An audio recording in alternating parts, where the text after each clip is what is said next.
then arises, the question then arises,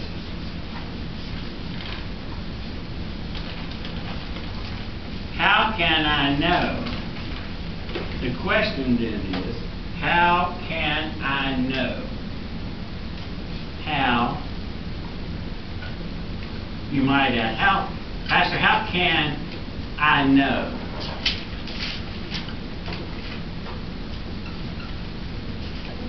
I am saved. How can I know I'm saved? We ask that all the time. I even ask myself the question, how can I know I'm saved? I'll ask you 3 questions. You can answer. Number 1, I want you to put down an answer. Number 1. Be honest. Don't lie, because you can't lie. Do you love Christ perfectly?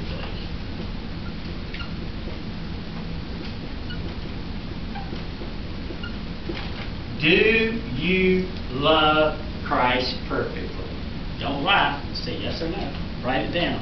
Decide it. If you've answered it right, you have to say no. You have to say no. If the answer is right. That is why they are not sure of the state of the soul. In other words, you know in your heart. What did he say? Yes. I put a great big fat no. You know, Peter said, do you even love me? Peter says, yeah, I love you. He said, do you even like me? I don't even know if you like me, Peter said. But anyway, Peter was a Christian. So the question then is so that when we say, well, I don't love Jesus perfectly, what happens is then we begin to wonder, well, then am I saved if I don't love him perfectly? They know there are difficulties in their affection. Sometimes our affection veers over to the secular and we remove God. The things of God sometimes take a back seat to the things of the Lord.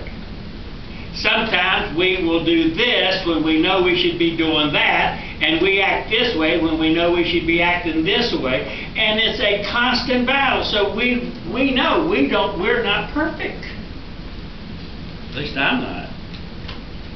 Because they know if they love Christ perfectly, they would obey him perfectly, and Jesus says to love him is to keep his commandments. So as soon as I disobey one of his commandments means that there's a signal in me that I am not loving him perfectly. We all struggle with that, don't we? And then we say, you know, I should have stayed up and watched the Kansas City Chiefs win last night. And I certainly shouldn't have stayed up to 2 o'clock to watch Cincinnati give that game away. Hell, I mean, you know. But at least I had my sermon ready for this morning. Now, the second question is, well, the second one,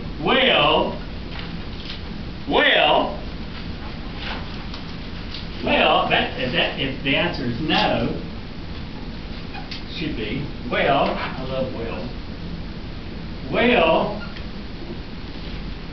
do you love Jesus as much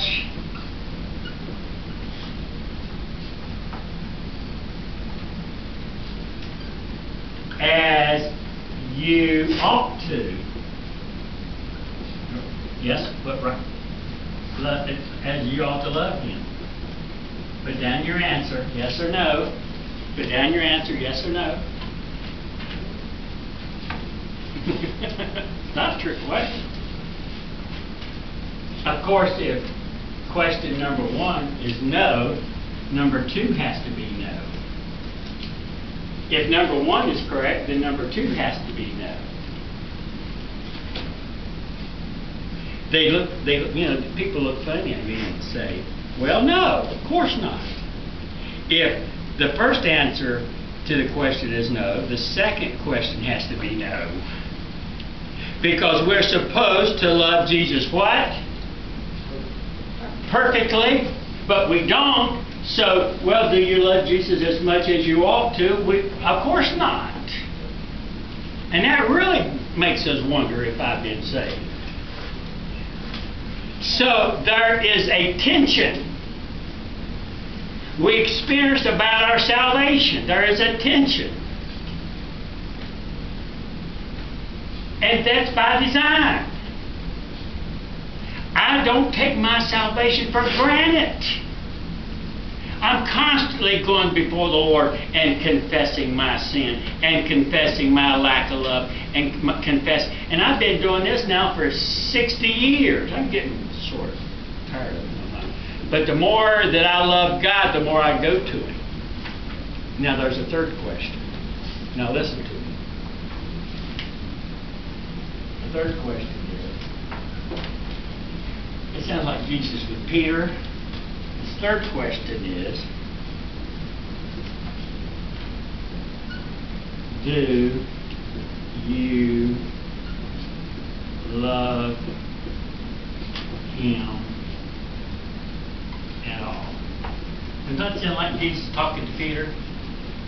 So, do you love Him at all?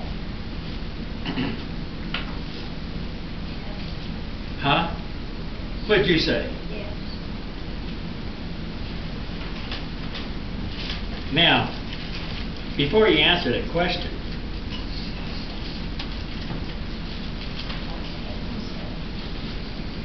I ask you, do you love the biblical Jesus?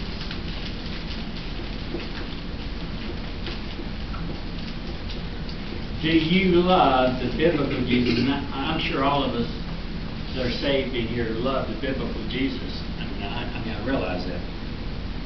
I don't know about you, but now I say that for several reasons. There are ministries that are very effective of getting kids. You go to a Word of Life program. You go to camp. You go to Awana. And their programs are so wonderful that kids fall in love with Word of Life. They fall in love with camp. They fall in love with Awana. Now, there's a good problem and a bad problem. Kids fall in love with the Jesus of the camp, youth camp. Some kids fall in love with the Jesus of Word of Life. And some kids fall in love with the Jesus of Awana, or Vacation Bible School. Or they fall in love with the Jesus of these mega churches with all the bands and all the drama and all the stuff. They fall in love with that kind of Jesus, not the biblical Jesus. Ministering to kids, they know how to get kids to respond. I can go to any youth camp, and I've been there. I've had Vacation Bible School, so I know what I'm talking about. I can get every single kid in Vacation Bible School to respond that they want to be saved. I've done it. I've been to, in our church in Connersville, 1,000 kids were there, and if they all responded to salvation. Of course they do. You don't leave without them responding to Vacation Bible School kids. Because young people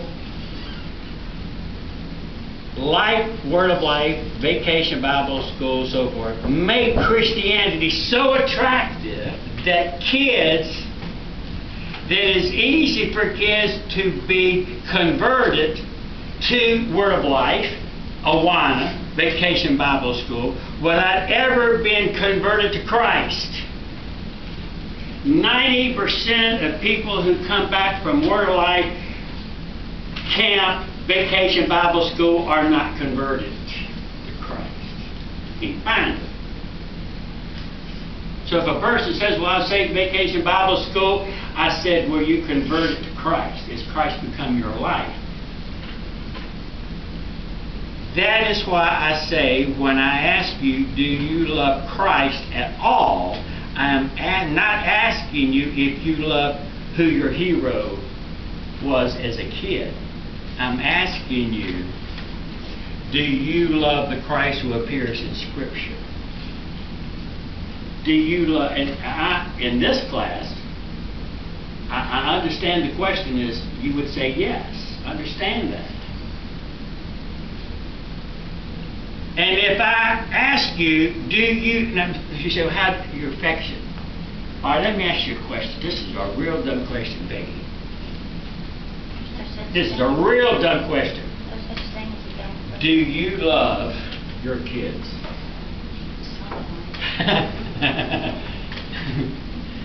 I'm not going to ask you if you love John, but you Let me ask you a question. Do you love your wife? Let me ask you a question. Do you have any affection for your husband at all? Just asking you to be honest. Do you have any affection for any of your grandkids? So then you understand what affection is. The affection touches your heart. Affection, you'll do anything for your kids. So I think in this class we understand you would know where you do or not. I'm asking you something about your affection. I'm asking you something about your affection. I'm asking you something about your inclination. You are inclined to respond to your kids above anything else.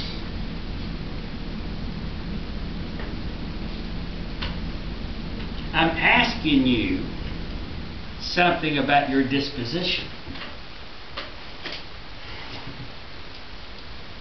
I'm asking you something about the bent of your heart. So you understand what I'm referring to now, in a practical sense. It's the same thing when I say to you, do you have any affection for Christ?